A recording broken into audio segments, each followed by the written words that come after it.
is such a privilege and such an honor. I know you overshot the time in the previous session, and I actually had the pleasure of listening to the last. Very, very enlightening to see what an amazing amount of innovation you've done, pivoted overnight, changed your business models, and clearly the way you've been sort of reaching out to your people. I have to say this has been very, very humbling. What I'm going to do is spend about 20 minutes, 25 minutes taking you through these slides. Honestly, in an ideal world, we should have been face to face, so you could have asked me the questions and I could have seen the reaction and whether my jokes are falling flat. And I think, as Mayuresh said, but that's not going to happen. So let's do the best that we can under the circumstances. So the Leader as Coach is a class I teach at the University of Chicago, the Booth School of Business. I've also written a column on it at the Mint here in India when I moved to India from Singapore about 2 years ago. I've lived there 14 years. So it's something I'm very passionate about. The passion came from many places.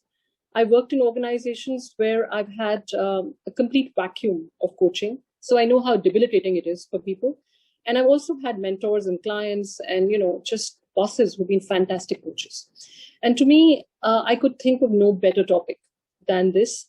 So this Mint column, it's called the Coaching Conundrum. If you'd like to see it at some point, you can Google it. And that caught the eye of my publishers, Penguin Random House, and they felt there was a gap in the market. So I've written a book about it. But I've tried to sort of compress a little bit of that wisdom today. 25 minutes is clearly not good enough, but I'll do my best. And feel free to connect with me later if you have questions. I'm going to move on to the next slide. Thank you. Okay, so this is how I've tried to structure the session today. Just let's focus a little bit on the new age leader, right? What is a success criteria for a leader today? I'm going to talk a little bit about what we think are the 5 things that a good leader, or rather an uncommon leader, does. Then we'll pivot a little bit and talk about coaching. Because, when I started writing my book, this was a year ago, and I Googled coaching, and I remember there were some 300,000 hits. And now when you do that, I think that's close to 600,000 hits. But I've found a definition that grabbed me, and I'd like to share it with you. It's an audience that is very enlightened, that does, learning and development. So I think you might appreciate the nuances, and I'd like to just spend some time talking about that. Then we'll go to the heart of the matter, which is how can a leader be the best coach, be the coach that truly brings out the best in his or her people. So I want to build this compelling business case for the leader as coach.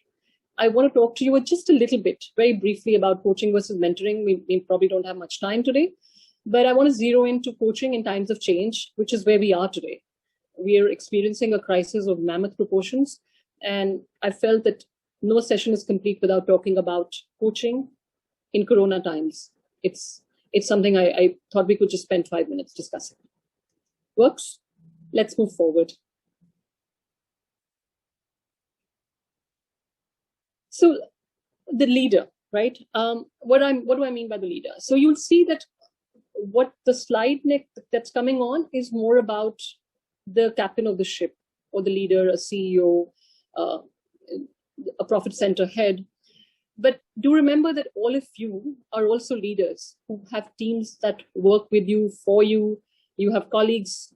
So I want you to really, really think about leadership as a life skill, not as something that you do when you have large teams. And what has happened today, just in terms of the narrative around leadership, it's changed dramatically, right? The business environment today is so complicated, so complex. Information is so dispersed that nobody can have the one answer, right? So I want to just pivot a little bit, talk to you about leadership and what makes it effective. Let me move on to the slide and show you a little bit about the model that I put together on leadership and effectiveness. If you could put the next slide up for me, please. So what is it that helps us decide if a leader is successful? And what makes some leaders more impactful or effective than others? And what is it that sets a new age leader apart? And what, in your view, are key measures of success as a leader? Let's move on to the next slide, because, unfortunately, we're not doing this face to face. So a lot of it is me talking and I'm unable to see you all. So I'll just have to innovate.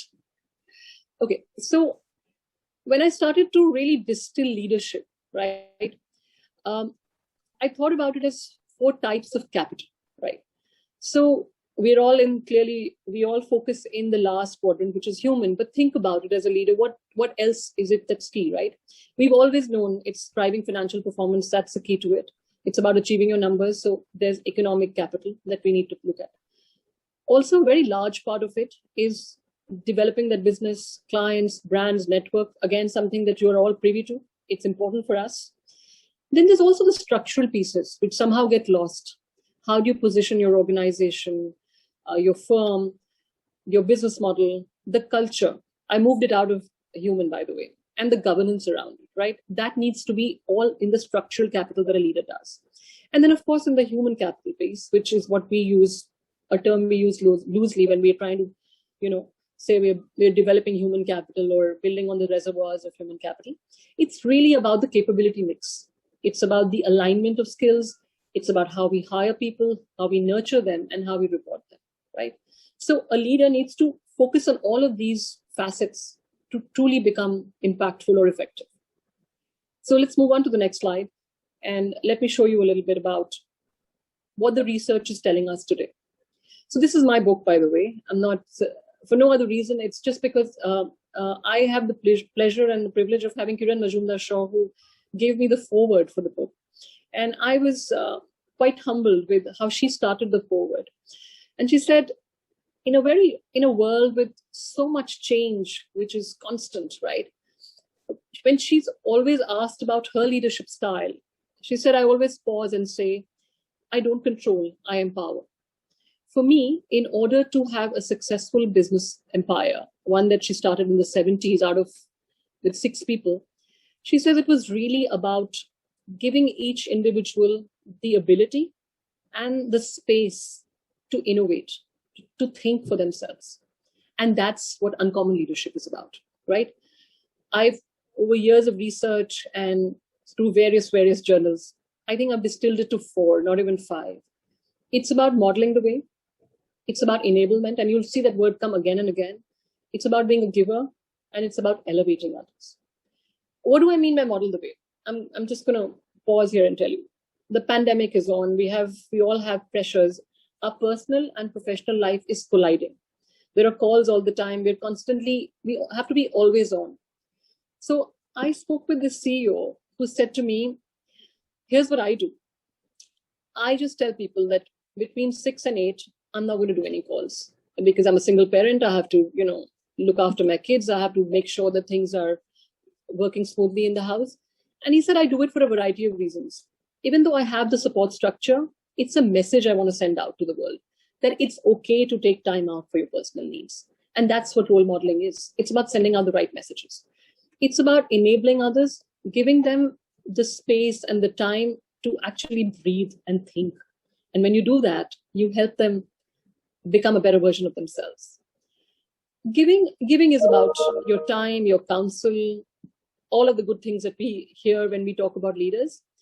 But I think at the sort of crux of all of this, the foundation of that is all of these people, they truly enjoy elevating others.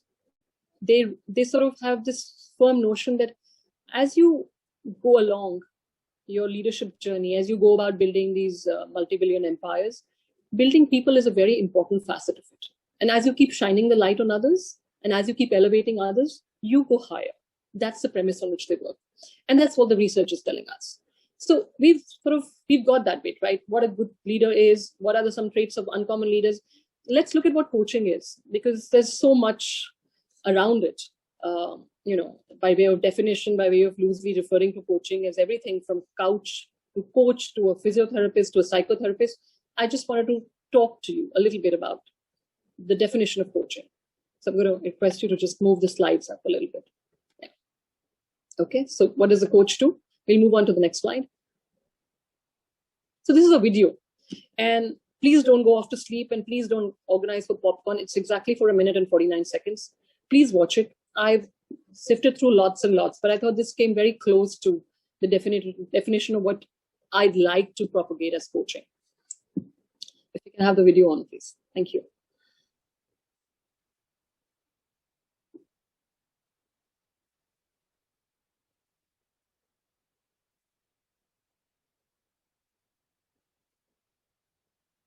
When you hear the word coaching, what springs to mind? Football coach? Acting coach? Vocal coach? Maybe even a financial coach? Confusing, isn't it? Well, coach has become such a popular title that it's being used by lots of professions, often with no training. And sometimes coaching is just a fancy way of saying, I'll ask you a few questions and then tell you what I think you should do. Well, let's clear the air a little bit about coaching. Coaching is often confused with therapy, consulting, and mentoring. Now, those are great helping professions, but they're not professional coaching. Here's the difference. Therapists focus on the past and work to fix what's broken. Consultants provide quantitative analysis and create roadmaps for organizational change. They get paid to provide answers. Mentors help those with less experience. Mentors are already experts in their field and are helping others reach success. Now, there may be some overlaps in approach, but none of these are professional coaching. Professional coaching is a different type of conversation. There's a whole lot of asking and not much telling. Professional coaches are focused on you, helping you design your future, your goals. They're thought-provoking and inspirational. You work on your topic. A professional coach focuses on you. Professional coaches are also discerning listeners.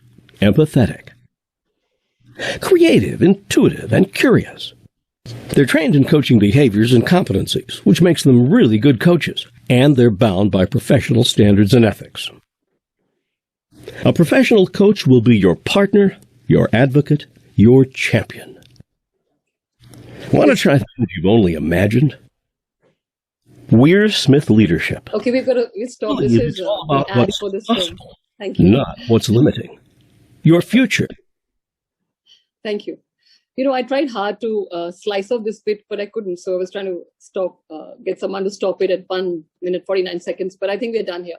So it's interestingly a video from a firm I've never heard of, but they actually managed to articulate the definition very well, which is why I was very keen for you to see it. I've used it in my classes as well. And all my students are typically laughing because I'm struggling to switch it off at this point and saying, guys, I'm not asking you to go to Smith Leadership. I don't even know who they are, but I liked how they've done it. I like how they've, articulated this. So let's go to the next slide, which is what really is coaching. As I was saying, 300,000 plus hits. It's a process in my mind whereby leaders, and I'm talking specifically about leader as a coach here. Of course, executive coaches exist, the kind that were advertising for their services a minute ago. But a process whereby leaders maximize the performance and potential of others through non-directive and self-enabling conversations. The key here is to focus on the non-directive and the self-enabling conversations. What do I mean by that? I'm just going to pause here for a minute. You see, we grow up through life. When we go to school, we go to college, some of us, whatever we choose to do, post-graduation, business school, we are always taught the best and the brightest shines the brightest, right? We're always taught to succeed. And often that success comes at the cost of others. The bit about self-enabling and non-directive piece somehow gets lost from the equation. And as we come out into the real world, we become leaders, we become team members, we realize how important it is to actually take people along in their journey. And we are always taught to have all the answers because we need to have answers so we can provide people the right answers. But coaching is actually different. It's about the ability to ask powerful questions so you can get the right answers. Let me explain a bit more. I'm going to go on to the next slide, please. Yeah. A coach can definitely be a sounding board. It's a facilitator. As a leader, your job is to help people discover their path to success. You don't tell them what to do, right? You help them help themselves. And that's the key around coaching. It's about being non-judgmental. It's about offering perspectives without offering advice. And I think the key is non-directional. You do not direct, you do not tell what to do. You ask. And we go back to that word that seems to keep coming back again and again in all my slides. You are the enabler. You enable performance, right? And that's what the workplace coach is. So now we've got the leadership piece, we've got the coaching piece. Let's try and marry the two. I'm going to move forward with the slides.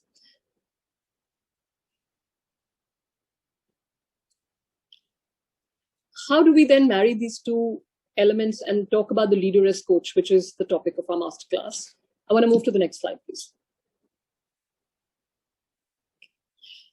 Okay, so I think it's probably worthwhile just spending a couple of minutes on this, right? We'll build the business case for the coach, but I think to me, for a team that is clearly learning and development, I think some of the challenges that we have is often leaders think it's our job, right? We are the specialists, we know it all, and coaching should be something that we are responsible for. And the point that I'm making today is no, that's not how it works. You, as an individual, have to be the one responsible for enabling and bringing out the best in your people, your team. That's what makes you uncommon. And it's not about measuring financials. It's not about saying who scored the most runs in the recent cricket match. It's about the ability to inspire, motivate, and develop, like a Dhoni did, or I'm not good with cricket, Ajinkya Rahane did in Australia against Australia. That's what leadership is. It's not just about the numbers. We know that there's uncertainty. After the pandemic, clearly that has come to the fore more than ever.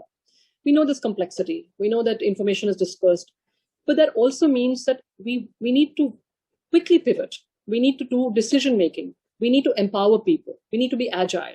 So when I was listening to Anagaha talk, I was thinking to myself, if you're going to make these videos overnight with just 6 team members, you can't do that if you have a completely bureaucratic process where you constantly need to take permission from several layers, right? That's empowerment. That's also coaching. Shining the light on others, giving them the ability to do more than they normally would have, is also coaching. And that's what we need to understand.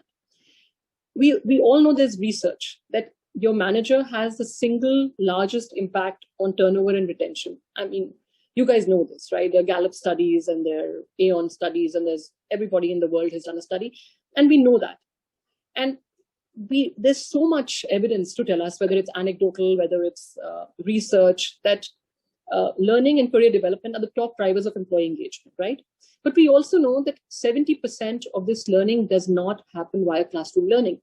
It happens on the job, and it happens when your leader gives you that support, the environment, the ecosystem that enables you. As L&D professionals, we are enablers, we facilitate, but we are not the ones that are responsible for building the next line of leaders, except for our own teams. That's what we need to truly take home today. Let's go to the next slide so I can sort of tell you a little bit more. However, we know all of this, yet the corporate world is appallingly bad at capitalizing on the strengths of its people. There've been surveys and more surveys. I've got a lot of research, but I'm not going to bore you with that. So what happens is managers will say, oh, I'm a fantastic coach. I do it all the time. I'm constantly doing it with my people. I'm engaging them.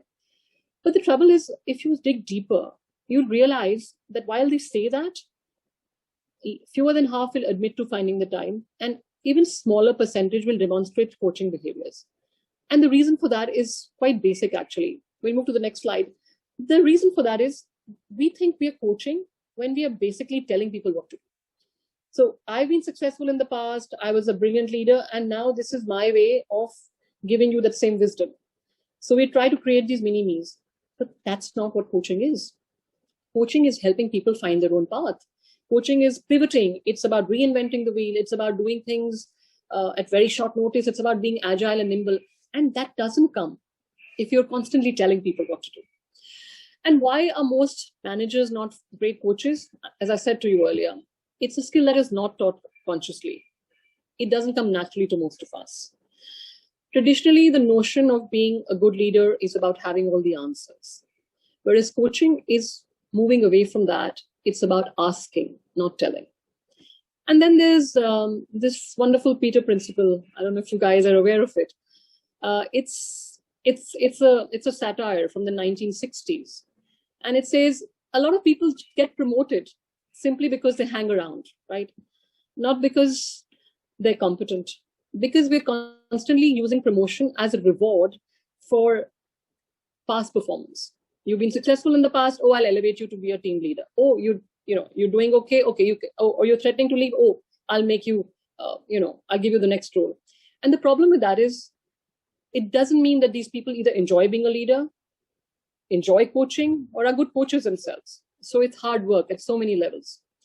And then, of course, it's that bit about saying coaches are certified specialists, people like us, L&D professionals, other HR professionals.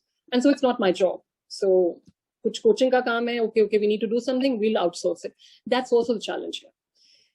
And then there's another large section of managers that feel very uncomfortable because they think my job is managing, my job is doing performance appraisals. So the balance of basically sitting in a room or just giving people feedback and letting them find the answers is very difficult for them, because then they've never been taught how to do this. It doesn't come naturally to them, and it's a lot of hard work.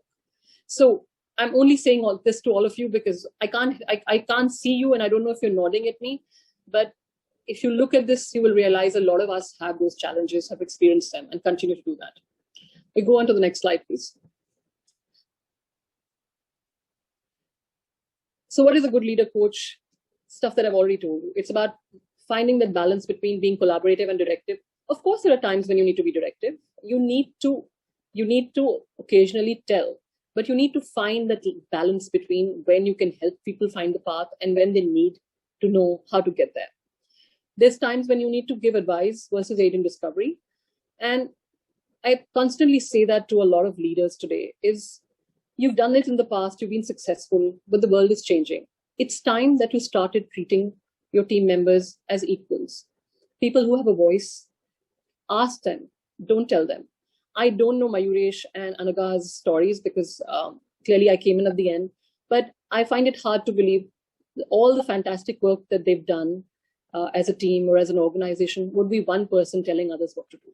I imagine it would be a lot of brainstorming. It would be giving people a voice in the team. It would be about innovating and doing things differently from what we've done in the past. We move on to the next slide, please. I'm going to leave this with you. Ask powerful questions, because powerful questions give you right answers. They may not be correct answers in the first instance. They may be all wrong, but unless you ask those questions, you don't get the answers. And frankly, look at the pandemic as an example. Nobody had the answers. So unless you harness the collective intelligence of your teams and encourage others to do the same, you don't get any answers at all. Listening, highly underrated skill. Listen to people. We all talk, we love to listen to the voice, our own voices. I do the same often. As a consultant, I sometimes switch into that mode. But I think it's a great skill if you can get there. Reserve your judgment and advice giving. Try just for that moment when you're coaching somebody in the corridor, when you're traveling with them together to work and you're stuck in traffic. Try and reserve the judgment and let them say, how do you think you could have served that customer better? What do you think we could do given that suddenly there's this lockdown and world is changing? See if you can get those answers, because often people at the front line give you the best advice possible. And what I would do and say to you again is, sometimes we get these moments that just come by, but often we can structure this coaching conversation. We can structure this conversation and be prepared for it so we can get the best result for it. Should we move forward?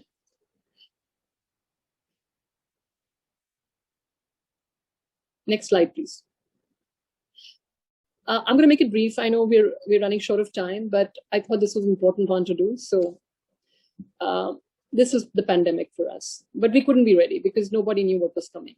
And it's an interesting one if you're all curious readers. HBR had a very interesting article which talked about the difference between complex and complicated problems.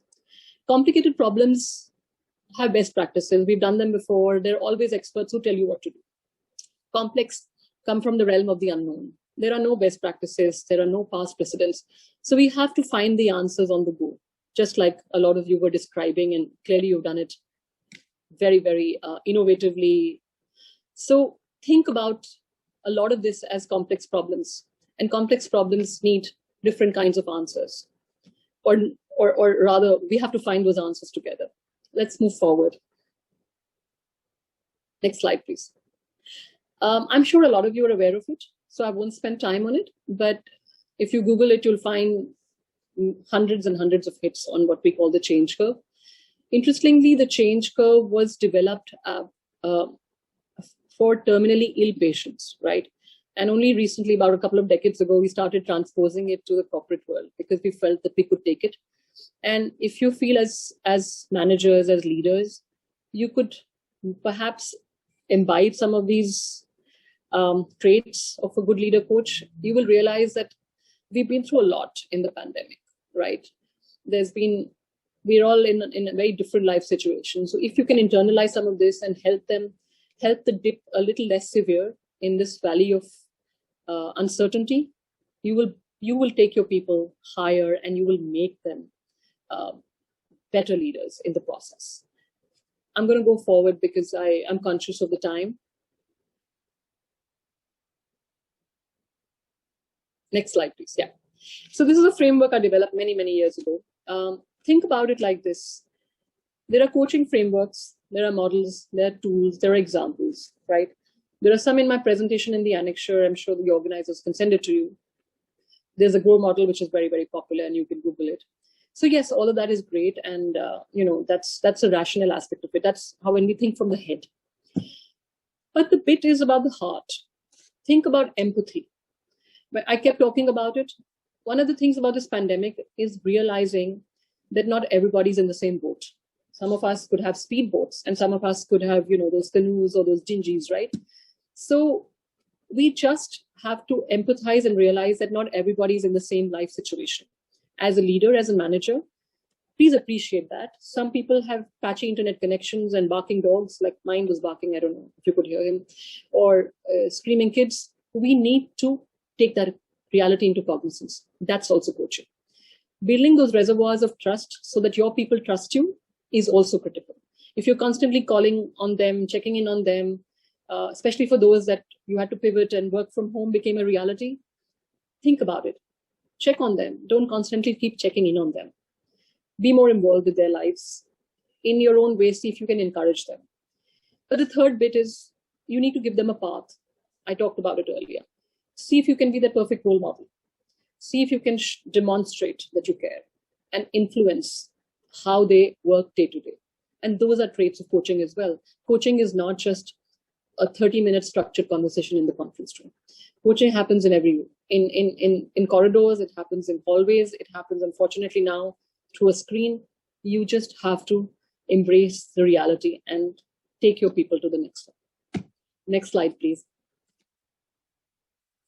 When you lead by example and when you coach, you make that dip a little less severe. You need to click the slide one more time. Yeah. That's the bit we're talking about. The certainty, the doubt, the exploration, and that's what becomes the norm when you're constantly pulling people up. Let's go to the next slide.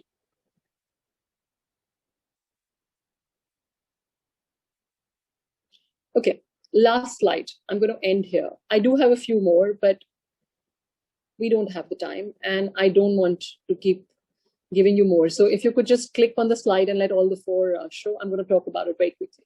Yeah. Yeah. Sorry, go back to the slide. Yeah, we'll leave it here. You saw the thank you, which means that's the end.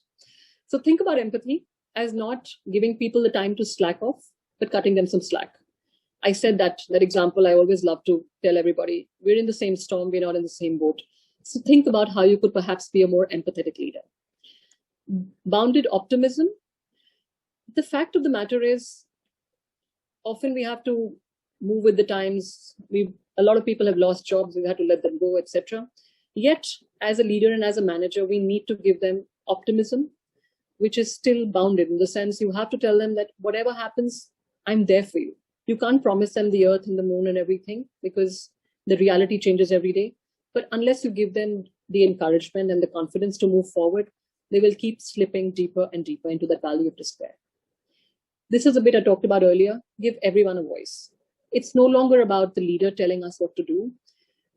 In a pandemic situation, in a crisis situation, surround yourself by people who have ideas, who have suggestions. Innovation can come from anywhere. And that's also That's also coaching. When you give people the leeway, when you surrender a part of your control, when you don't constantly say, aise hi karna hai, when you ask people, that's also coaching.